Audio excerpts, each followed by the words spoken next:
இயேசுவில் பிரியமான சகோதர சகோதரிகளை, மிக அழகாக இந்த உழைப்பை மையப்படுத்தி வாழ்கின்ற ஒசூர் பகுதியை சார்ந்த,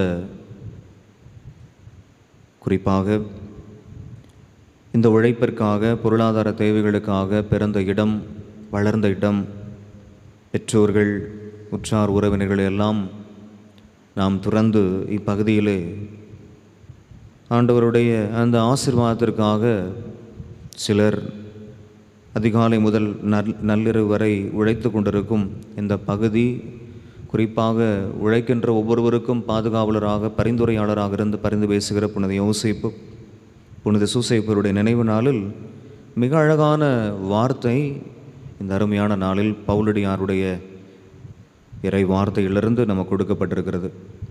அன்புக்குரியவர்களே, வார்த்தையானது வல்லமை மிக்கது, அது ஆற்றல் மிக்கது. குறிப்பாக இறை வார்த்தையானது ஒரு மனிதனுடைய வாழ்வை எத்துணை அழகாய் மாற்றக்கூடியது என்பதற்கு இன்று நாம் விழா கொண்டாடும் புனித அகஸ்தினார் ஒரு அற்புதமான ஒரு சான்று. பிரியமானவர்களே, எடுத்து வாசி என்கின்ற ஒரு குரல், எடுத்து வாசி என்கின்ற ஒரு குரல்.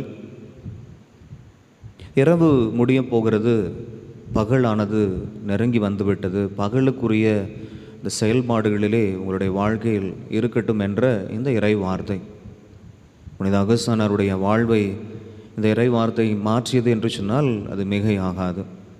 ஆகவே இன்றும் கூட இந்த வார்த்தையானது நம் ஒவ்வொருடைய வாழ்விலும் இறை வார்த்தையானது பலன் கொடுத்து கொண்டே இருக்கிறது. யாரெல்லாம் அந்த இறை வார்த்தையை வாசிக்கிறோமோ, இந்த இறை வார்த்தையின்படி வாழ்வதற்காக முயற்சி மேற்கொள்கிறோமோ, எல்லாருடைய வார்த்தையிலும் அது பலன் கொடுக்கிறது.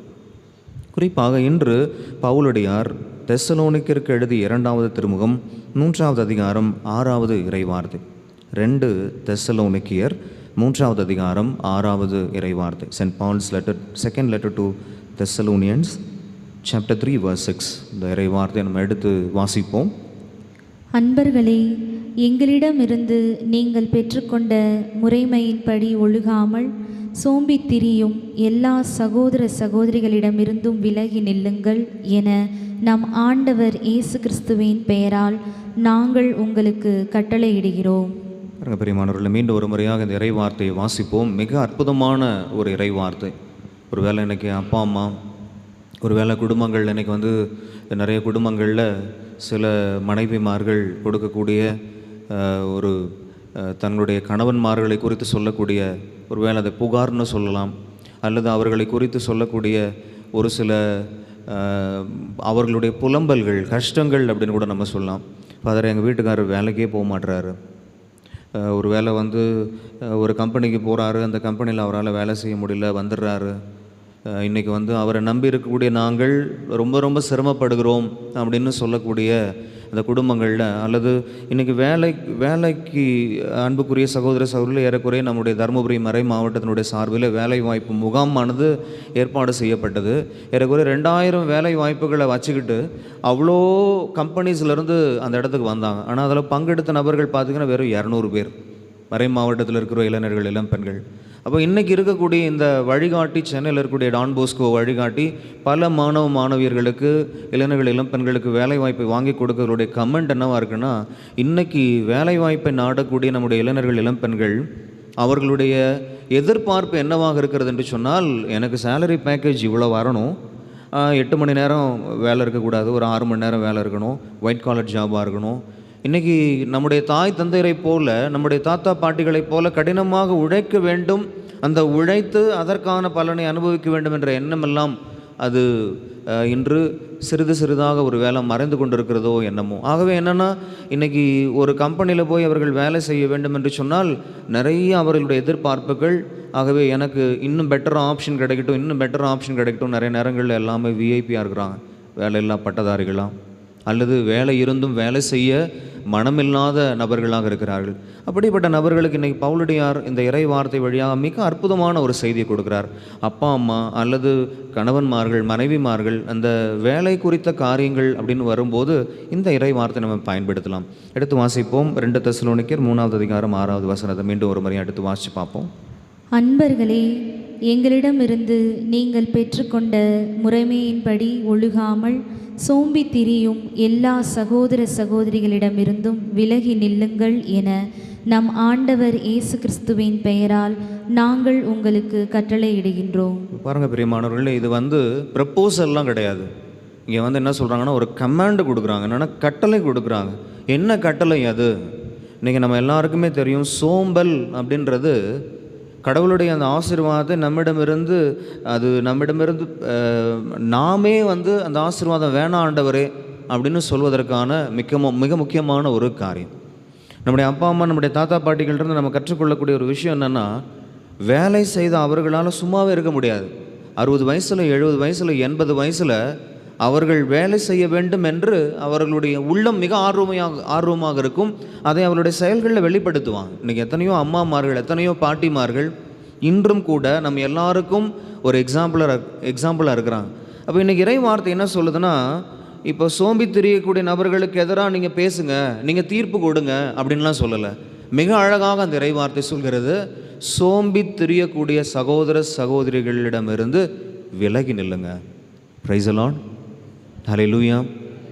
அன்புக்குரியவர்களே, அப்போ இன்றைக்கி நமக்கு தெரியுது, ஒருவேளை நம்முடைய நண்பர்களோ, நம்முடைய குடும்ப உறவுகளோ, அல்லது நம்முடைய நட்பு வட்டாரங்களில் இருக்கக்கூடிய நபர்கள்லாம் சோம்பலாக இருக்கிறாங்க அப்படின்னு நமக்கு தெரியுதுன்னா நம்ம என்ன செய்யணும்னா, அவங்கள விட்டு விலகி நில்லுங்க. துஷ்டனை கண்டா தூரமாக ஓடுன்னு சொல்கிற மாதிரி யார் யாரெல்லாம் அப்படி சோம்பலோடு இருக்கிறாங்க, ஏனென்றால் அந்த சோம்பல் தான் சாத்தான் குடியிருக்கக்கூடிய இடம். அப்போ எந்த இடத்துல, எந்த இல்லத்தில், அல்லது எந்த கல்லூரியில், எந்த பள்ளிக்கூடத்தில், எந்த அலுவலகத்தில் சோம்பலோடு இருக்கிறாங்களோ அந்த இடத்துல சாத்தான் குடிக்கொள்கிறான்.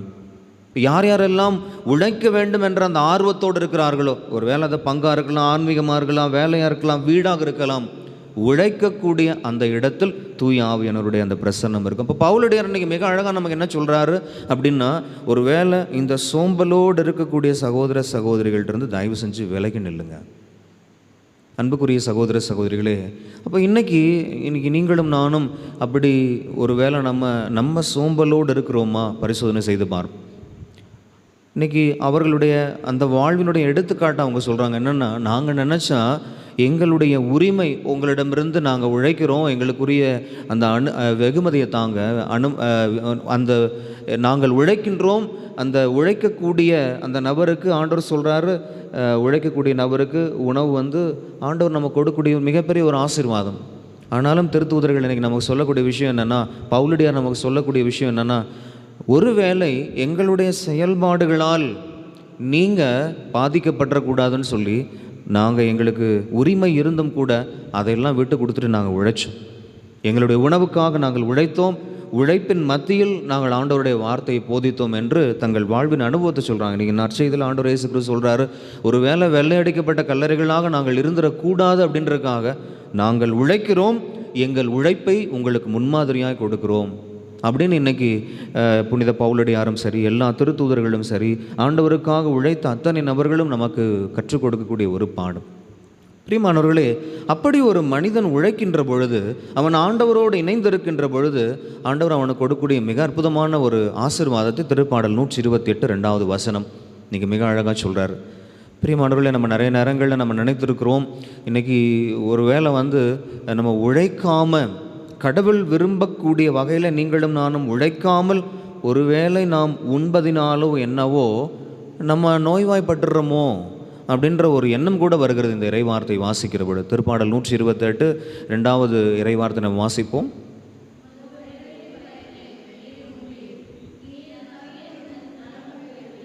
மீண்டும் ஒரு முறையாக அந்த இறைவார்த்தையை நல்ல சத்தமாக வாசிப்போம்.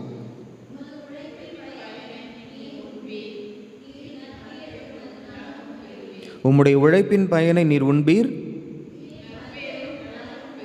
பாருங்கள் பெரியம்மாளே, வெறுமனே அந்த வார்த்தை எப்படி சொல்ல, உன்னுடைய உழைப்பின் பலனை நீர் உண்பீர் அப்படின்னு அதோடு நிற்கல. அடுத்த வார்த்தை, அடுத்த வாக்கியம் மிக முக்கியமான ஒன்று, நீர் நற்பேரும் நலமும் பெறுவீர். அப்போ இன்றைக்கி நாம் நலத்தோடு இருக்கிறோம், நாம் நற்பேரோடு இருக்கிறோம் என்று சொன்னால் அதற்கு அடிப்படை என்னென்னா உழைப்பு தான். அதற்கு அடிப்படை உழைப்பு தான். அன்புக்குரியவர்களே, இன்றைக்கி உழைப்பை சுரண்டக்கூடிய எத்தனையோ நபர்கள் இருக்கிறாங்க.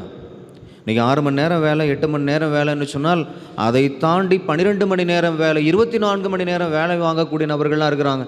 அப்படி வேலை வாங்கக்கூடிய நபர்களுக்கு போதுமான ஊதியம் கொடுக்காத நபர்கள்லாம் இருக்கிறாங்க. அவர்களெல்லாம் ஆண்டவர் பார்த்து கொள்ளட்டும். நம்மிடமிருந்து ஆண்டவர் எதிர்பார்ப்பது என்னன்னா, நீ சோம்பலோடு இருக்கிற, சோம்பி திரிகிறாயா? காலையில் 24 மணி நேரம், அந்த 24 மணி நேரத்தில் ஆண்டவர் உனக்கு உழைப்பதற்காக வாய்ப்புகள் கொடுத்திருந்தும் நீ ஆண்டவரோடு இருக்கிறாய் என்று சொன்னால் நீ உழைக்க வேண்டும். அது ஒரு வேளை சாஃப்ட்வேராக இருக்கட்டும், ஹார்ட்வேராக இருக்கட்டும், அது எதுவாக இருந்தாலும் சரி, ஆண்டவர் நம்மிடம் படிக்கின்ற காலத்தில் படிக்க வேண்டும். ஒரு வேளை கல்வி நிறுவனங்கள்லையாக இருக்கட்டும் அல்லது கல்லூரிகள்லையாக இருக்கட்டும், நம்முடைய அந்த உழைப்பை நாம் நம்முடைய செயல்களில் எண்பிக்க வேண்டும் என்று சொல்லி ஆண்டவருடைய வார்த்தை சொல்கிறது. அவை அன்புக்குரிய சகோதர சகோதரிகளே, இன்று ஒரு வேளை அப்படி சோம்பலோடு இருக்கக்கூடிய, ஒரு வேளை இன்றைக்கி பள்ளிக்கூடத்தில் இருக்கக்கூடிய மாணவர்களாக இருக்கட்டும், கல்லூரியில் இருக்கக்கூடிய மாணவிகளாக இருக்கட்டும், சோம்பலோடு இருக்கக்கூடிய ஒரு கூட்டம் இருக்கிறதா, அவர்களிடமிருந்து விலகி நில்லுங்கள். உங்கள் உழைப்பு, ஆண்டவரோடு இணைந்த அந்த உழைப்பு, ஆண்டவருடைய அருளால் இணைந்த அந்த உழைப்பு தான் ஆசீர்வாதம். அப்போ மிக அழகாக இன்றைக்கி திருப்பாடல் 128 2வது இறை வாரத்தில் நாம் வாசித்தோம். நீங்கள் நற்பேரும் நலமும் பெற வேண்டும் என்று சொன்னால் ஒன்று ஆண்டவரோடு இணைந்து நீங்கள் உழைக்க வேண்டும். யார் யாரெல்லாம் சோம்பலோடு இருக்கிறாங்க, சோம்பி திரிகிறாங்களோ அவங்கள்ட்ட நீங்கள் விலகி நில்லுங்க அப்படின்னு ஆண்டவருடைய வார்த்தை சொல்கிறது.